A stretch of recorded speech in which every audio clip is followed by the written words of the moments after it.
जी अस्सलाम वालेकुम स्टूडेंट्स। पिछले लेक्चर में हम लोगों ने जो है वो मजलिस शोरा को पार्लियामेंट को डिस्कस किया था। आज का जो लेक्चर है उससे आगे हम लोग कंटिन्यू करेंगे। इस लेक्चर में हमने जो मेनली स्टडी करना है वो हमने स्टडी करना है लेगिस्लेटिव प्रोसीजर। अच्छा, लेगिस्लेटिव प्रोसीजर क्या होता है? लेगिस्लेटिव प्रोसीजर जो है मतलब आप कह लें कि अगर आपने कोई कानून बनाना है, कोई कानून साजी करनी है, ठीक है, तो वो हम कैसे बनाएंगे, कोई कानून हम कैसे बनाएंगे, उसके सारे प्रोसीजर को मतलब इसको कहते हैं लेजिस्लेटिव प्रोसीजर। मतलब जो कानून साजी हम करते हैं वो सबसे पहला जो इसका है आर्टिकल नंबर 70। आर्टिकल नंबर 70 जो है उसमें हम पढ़ेंगे introduction and passing of bills. ठीक है, बिल्स के बारे में हम लोग पढ़ेंगे। अब जैसे है कि अब bill with respect to any matter in the federal legislative list में ओरिजिनेट इन आइदर हाउस। ठीक है, आइदर हाउस मतलब कि एक जो बिल है, ठीक है, वो किसी ओरिजिनेट होगा इन आइदर हाउस मतलब किसी भी हाउस से। अब वो हाउस क्या हो सकते हैं? नेशनल असेंबली और सेनेट। ठीक है, नेशनल असेंबली और सेनेट। अब एक जो बिल है वो नेशनल असेंबली से भी ओरिजिनेट हो सकता है और वो सेनेट से भी ओरिजिनेट हो सकता है। आगे जाके ना हम लोग स्टडी करेंगे मतलब मनी बिल और बिल। ठीक है, मनी बिल जो होता है ना वो सिर्फ नेशनल असेंबली से ओरिजिनेट होता है, लेकिन जो वैसे बिल है वो आइदर हाउस मतलब वो नेशनल असेंबली से भी ओरिजिनेट हो सकता है और सेनेट से भी ओरिजिनेट हो सकता है। ओके। अच्छा, इसमें के बाद हम क्या बात पढ़ रहे थे कि if it is passed by the house in which it is originated. मिसाल के तौर पर अब अगर एक कोई बिल है तो वो नेशनल असेंबली से ओरिजिनेट हुआ है और वो उस हाउस से पास हो गया है, मतलब नेशनल असेंबली से वो पास आउट हो चुका है, be transmitted to the other house, फिर उसे दूसरे हाउस तक पहुंचाया जाएगा। मतलब कि अगर नेशनल असेंबली से पास हो गया है तो फिर उसको सेनेट भेजा जाएगा। And if the bill is passed without amendment by the other house also. अब जब सेनेट में भेजा गया है तो अब वो उसमें कोई चेंजिंग्स नहीं करता, बगैर किसी चेंजिंग्स के वो उस बिल को पास कर देता है सेनेट भी। तो it shall be presented to the president for assent. तो अब वो बिल किसको प्रेजेंट किया जाएगा? अब वो बिल प्रेजेंट किया जाएगा सदर को। ठीक है, बात मेरी समझ रहे हैं कि एक जो बिल है वो किसी भी हाउस से ओरिजिनेट हो सकता है। अब मिसाल के तौर पर अगर वो नेशनल असेंबली से ओरिजिनेट हुआ है तो फिर उसको सेनेट में भेजा जाएगा। ठीक है, अगर सेनेट उसमें कोई चेंजिंग्स नहीं करता और उसे पास कर देता है देन वो बिल जो है वो फिर सदर को भेजा जाएगा। ठीक है, क्लियर? नेक्स्ट जो इसका क्लॉज 2 है उसमें क्या बता रहे हैं कि if a bill is transmitted to a house under clause 1 is passed with amendments. ठीक है, मतलब कि अगर आप जो नेशनल असेंबली ने वो बिल भेजा था सेनेट के अंदर, अब उन्होंने क्या किया है उसके अंदर कुछ चेंजिंग्स की हैं। ठीक है, कोई अब उसके अंदर उसने क्या कर दिया है, चेंज कर दिया है। It shall be sent back to the house in which it is originated. तो अब क्या किया जाएगा, अब उस बिल को दोबारा नेशनल असेंबली में भेजा जाएगा। And if that house passes the bill with those amendments. अब नेशनल असेंबली जो है वो उन चेंजिंग्स को पास कर देती है। It shall be presented to the president, फिर वो सदर को जाएगा। बात मेरी समझे? मिसाल के तौर पर अगर कोई बिल नेशनल असेंबली से ओरिजिनेट हुआ है, ठीक है, अब उसको सेनेट को भेजा गया है। अब सेनेट ने क्या किया है कि उस बिल के अंदर कुछ अमेंडमेंट्स कर दी हैं, कुछ चेंजिंग्स कर दी हैं। अब जब सेनेट ने उसके अंदर चेंजिंग्स की हैं तो अब वो दोबारा बिल जो है अब वो सदर के पास नहीं जाएगा, बल्कि वो दोबारा नेशनल असेंबली में भेज दिया जाएगा। ठीक है, नेशनल असेंबली में भेज दिया जाएगा और बताया जाएगा कि मतलब ये सेनेट ने इसके अंदर ये अमेंडमेंट्स की हैं। अब अगर वो नेशनल असेंबली को उन अमेंडमेंट्स में कोई भी एतराजात नहीं होते, ठीक है, कोई ऑब्जेक्शन नहीं होता, तो फिर वो बिल जो है वो प्रेसिडेंट को भेज दिया जाएगा। ठीक है, ये क्लॉज 2 बता रही है। अब क्लॉज 3 क्या कहता है? क्लॉज 3 कहता है कि if a bill transmitted to a house under clause 1 is rejected और is not passed within the 90 days of its laying. मतलब कि अगर कोई जो बिल है वो अगर नेशनल असेंबली से ओरिजिनेट हुआ है, फिर उसको सेनेट में भेज दिया गया है, ठीक है। अब सेनेट में जो है वो उसमें अमेंडमेंट करता है। अब वो वापस नेशनल असेंबली को जाएगा, ठीक है। अगर नेशनल असेंबली उसे मान लेती है तो वो सदर के पास चला जाएगा। लेकिन अगर नेशनल असेंबली उसे नहीं मानती, ठीक है, ये देखें, with amendments is not pass by that house with such amendments at the request of the house in which it is originated shall be considered in a joint sitting. तो फिर क्या होगा? अब देखें, नेशनल असेंबली से bill हुआ पास, senate में गया, सेनेट ने उसके अंदर चेंजिंग्स की। अब सेनेट जो है दोबारा बिल नेशनल असेंबली के अंदर चला गया, नेशनल असेंबली ने उन चेंजिंग्स को नहीं माना। तो फिर क्या होगा? फिर एक ज्वाइंट सिटिंग बुलाया जाएगा, एक ज्वाइंट सेशन होगा, ठीक है। And if passed by the votes of the majority of the members, अब अगर वो बिल जो है उसे majority of the members pass कर देती है, ठीक है, तो it shall be presented to the president, फिर वो प्रेसिडेंट को भेज दिया जाए, ठीक है।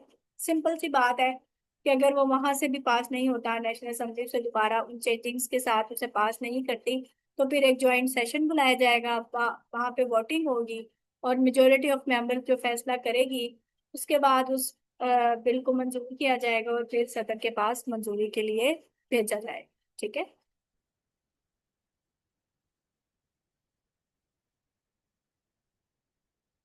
वही सूरत में कि अगर 90 दिन वहां पे पड़ा रहता है और वो पास नहीं होता है, तो फिर ज्वाइंट सेशन बुलाया जाए, ठीक है।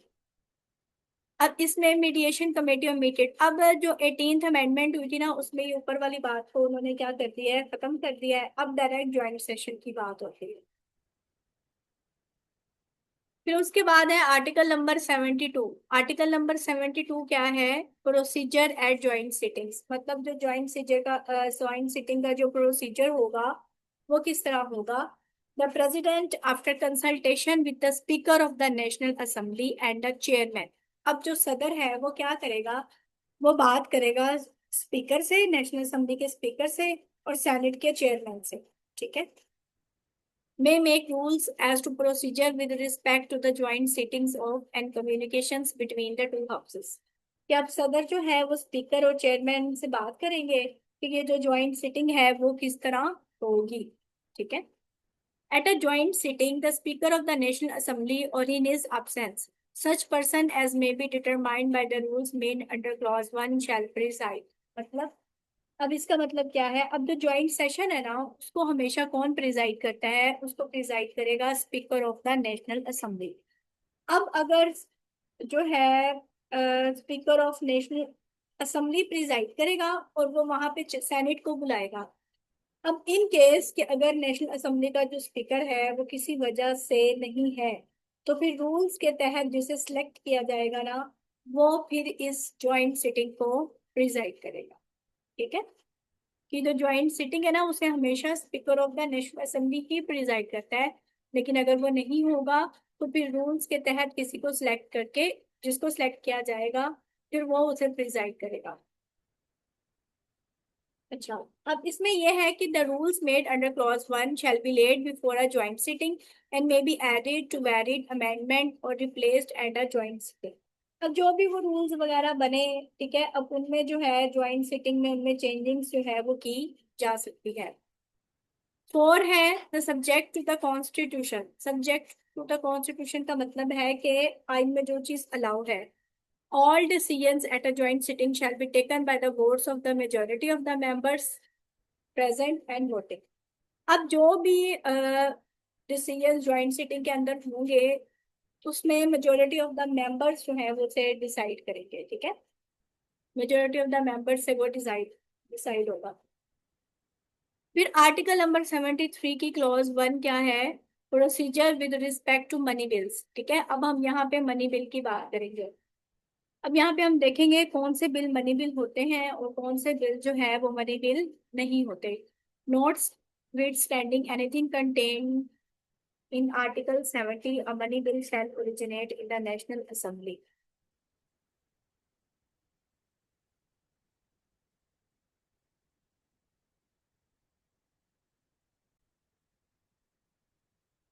अब यहाँ पे हम लोग ना मनी बिल्स के बारे में देखेंगे।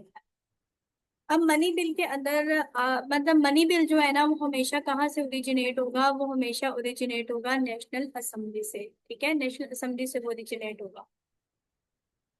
Provided that simultaneously, when a money bill, including the finance bill containing the annual budget statement, a copy thereof shall be transmitted to the Senate, which may within 14 days make recommendations। मतलब कि अब जो भी होगा मतलब उसके अंदर money bill के अंदर फाइनेंस बिल आ जाते हैं जिसके अंदर एनुअल बजट स्टेटमेंट आ जाती है। ठीक है, एनुअल बजट स्टेटमेंट जो है कि उसमें एनुअल बजट क्या आ जाती है, एनुअल बजट स्टेटमेंट आ जाती है कि ये अंदाजा होता है कि कितना खर्चा होगा। ठीक है, और ये हम कहाँ कहाँ से निकालेंगे, मतलब सालाना तौर पर। ठीक है, तो वो जो होगा उसकी जो कॉपी होगी ना, मतलब मनी बिल की जो कॉपी होगी इसको 14 दिन के अंदर सेनेट को भेजी जाएगी। ठीक है, the national assembly The National Assembly shall consider the recommendations of the Senate, and after the bill has been passed by the Assembly, with or without incorporating the recommendations, it shall be presented to the President for assent। अगर national assembly जो है, मतलब देखिए अभी national assembly से यहाँ से bill originate हुआ।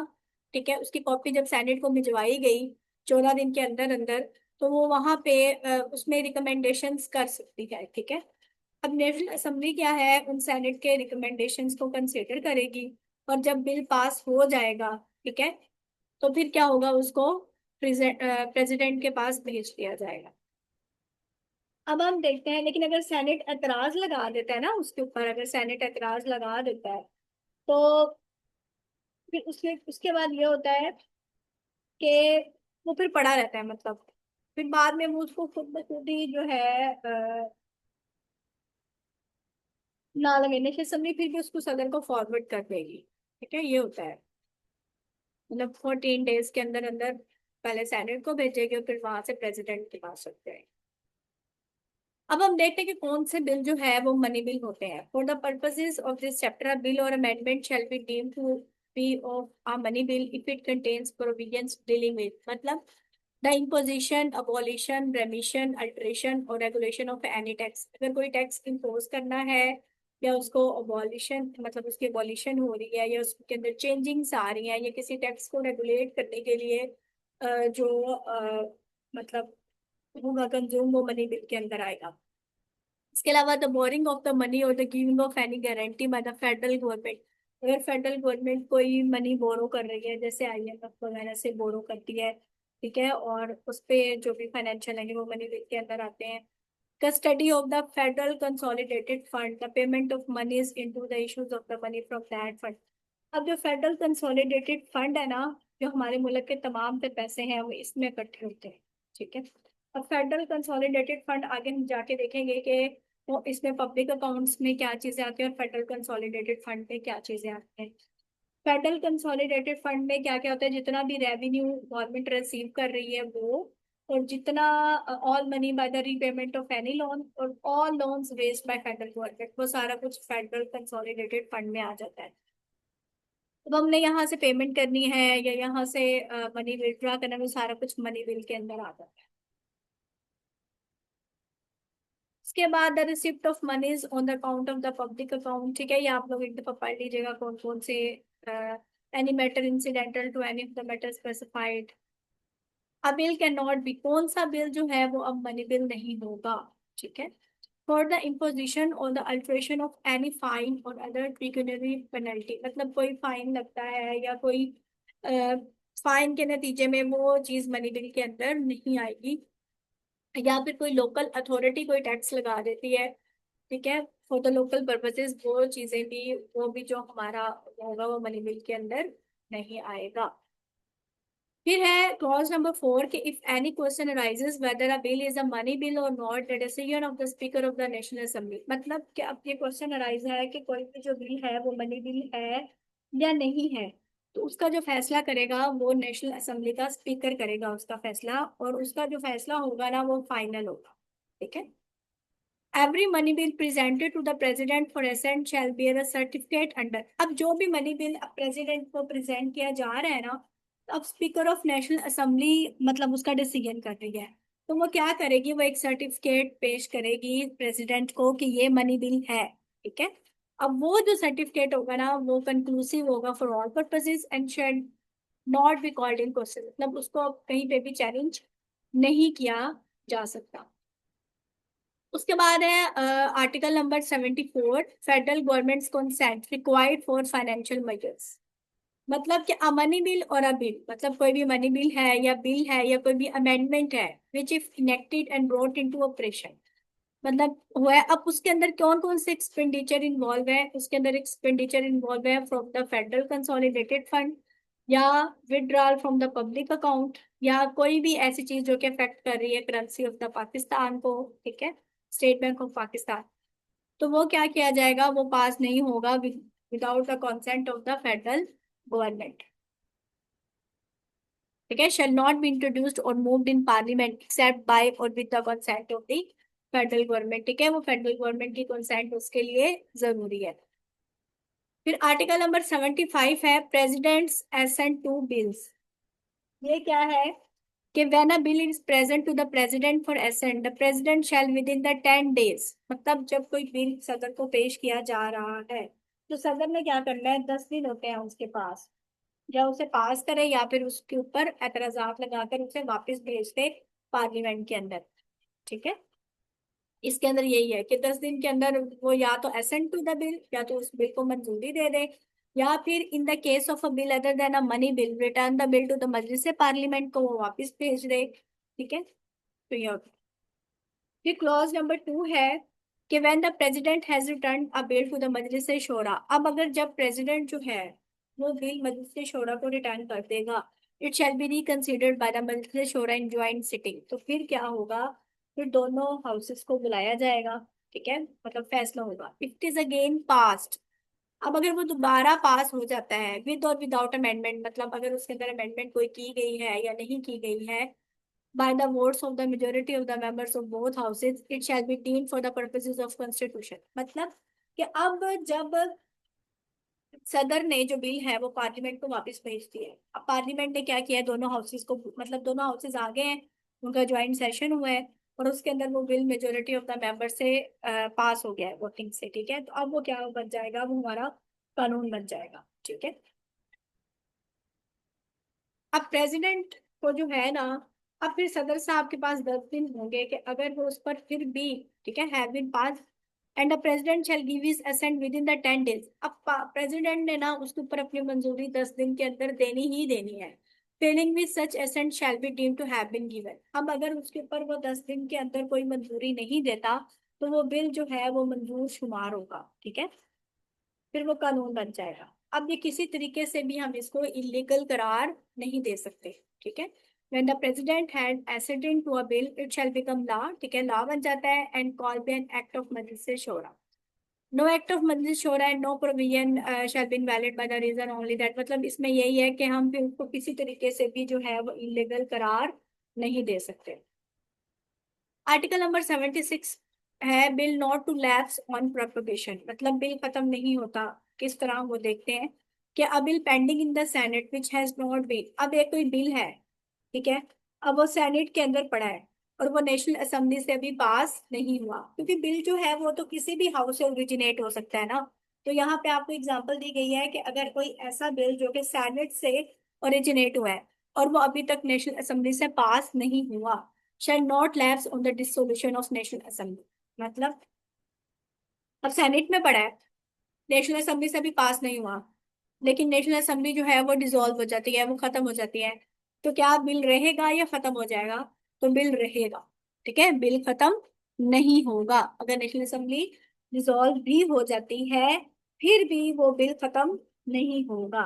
ठीक है, फिर तीसरा यह है कि अब bill pending in the national assembly, ठीक है, अगर एक बिल जो है वो नेशनल असेंबली में पड़ा है और a bill which have been passed by the national assembly is pending in the senate shall lapse on the dissolution of national assembly, ये उसका उलट है कि अब अगर कोई बिल जो है वो नेशनल असेंबली से पास हो गया है लेकिन अभी सेनेट में पड़ा है, सेनेट से भी वो पास नहीं हुआ, तो अगर नेशनल असेंबली डिसॉल्व हो जाती है ना तो वो बिल भी फारिग हो जाएगा। ठीक है, बिल भी खत्म हो जाएगा क्योंकि वो अभी सेनेट में गया ही नहीं। लेकिन अगर सेनेट में पड़ा है और नेशनल असेंबली ने पास नहीं किया, तो अगर नेशनल असेंबली खत्म होती है तो बिल भी खत्म। ठीक है, लेकिन अगर नेशनल असेंबली ने पास कर दिया था और सेनेट में अभी पेंडिंग है, तो फिर वो बिल खारिज हो जाएगा अगर नेशनल असेंबली खत्म हो जाती है। फिर आर्टिकल नंबर 77 क्या है कि tax to be levied by the law only, कि जो भी टैक्स लगाया जाएगा वो कानून के मुताबिक लागू होंगे। ठीक है, no tax shall be levied for the purposes of the federation except by और under the authority of the act of parliament. मतलब जो भी हम टैक्स लगाएंगे, जो भी टैक्स होगा वो कानून के मुताबिक लगाएंगे। तो ये जो लेजिस्लेटिव प्रोसीजर था, ठीक है, आर्टिकल नंबर 77। नेक्स्ट वीडियो में इंशाल्लाह हम डिस्कस करेंगे फाइनेंशियल प्रोसीजर को। तो आपने यहाँ तक कंप्लीट कर लेना है, जिसके अभी पिछले कंप्लीट नहीं हुए तो आप लोग पिछले आर्टिकल्स भी कंप्लीट कर लें। इंशाल्लाह हम आहिस्ता आहिस्ता इसको, मैं पूरी प्लेलिस्ट में इसको शेयर करती जाऊंगी आर्टिकल्स की तरतीब के साथ। आप लोग इसको कवर कर सकते हैं। ठीक है, ओके, अल्लाह हाफिज़।